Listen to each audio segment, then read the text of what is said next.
Good morning. Today we've got a couple of things to see. We want to go to see the bamboo train, which is like traditional way of transport for the Kima people, and also like an ancient house, so one of their old style houses as well. To do that, we need to get our moped. Before all of that, we're getting breakfast. Always.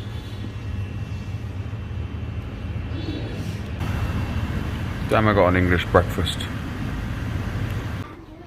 So these are models of old school Cambodian houses.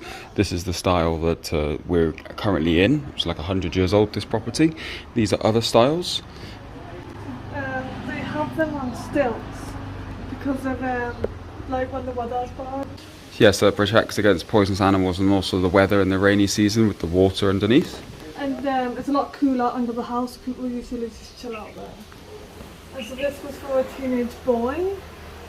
This is for a teenage girl. This one. Yeah, this one, yeah. So this teenage boy, this is teenage girl. Yeah. But they're not. They're in like the. I think it's northeast, they said. Yeah. It's only of the northeast of Cambodia, those two are used. Types of woods. This house was made of 3 types of wood. The first one was korku. The second one was, I think, was pronounced chuik, and the third one is beng. But the korku was like a tough wood, so it was used for the outside of the properties. The third one, beng, was for the inside because it was softer and wouldn't would get damaged if it was used outside, but it was nice on the inside. And I believe the middle one was for like the decking as well, but don't quote us on that one because we're not 100% sure on that.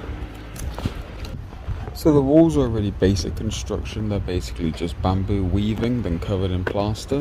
So it's just dried cow dung, straw, fermented sticky rice, palm sugar, limestone and sand. So this particular house is just over 100 years old and has been with the family. In fact, I believe that they were the ones that built it. They used to have over 100 family members like living at this house. Between like 1970s and 1980s, there was a big genocide that went on in Cambodia, and unfortunately most of their family was wiped out. Only their an aunt returned after sort of the genocide, and she lived in the house for 40 years in a hope that other family members would turn back up, but no one ever did. So she then had her own family, and they're the ones who live there today and look after it.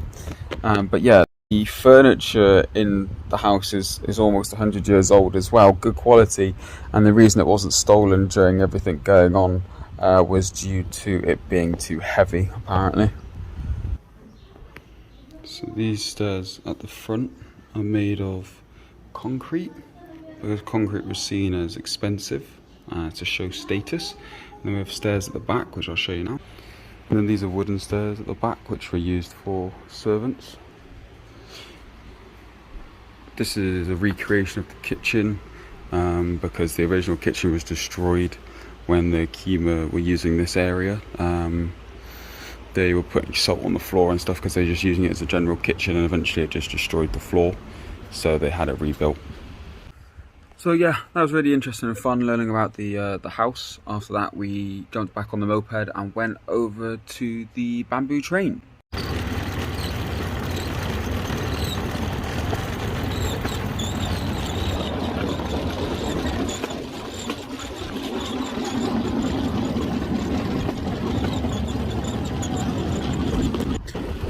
So, not sure why our driver decided to swear at us there, but I'll put it down to cultural difference. So yeah, the bamboo train's quite interesting. It was basically an invention from the Kima Road people in the 1980s. After the war, I think there was a lot of damage and not much money, so they couldn't have trains, but they would use this instead to transport like vegetables and rice, I believe. It started off with just having 2 axes from broken down military trucks and even some broken tanks, and then they just covered it with like a bamboo platform. They use a long bamboo stick to push themselves along like a gondola in Venice, and then eventually they started to use like moped engines and tractor engines to power it, as you'll see. Very, very easy to get off, which you'll see at the end. You literally just pick up the platform, remove it, and then take off the two axles. Yeah, so here you can see he's flipping the engine round. So this is how you change direction. You just take it off the one side, flip it, turn the engine around, put it down on the other side, and now it will just drive in the opposite direction. So really simple stuff. And then finally, as you can see here, this is them taking it off. Takes what, 10 seconds, 15 seconds?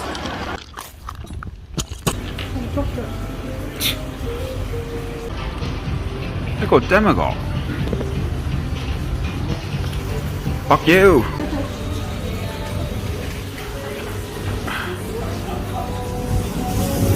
We need to stop seeing baby animals. We just had dinner. It was delicious, really nice. Oh god. And the people were sound. We had a little dog, it was a little puppy and it was called Lucky. Tiny little puppy.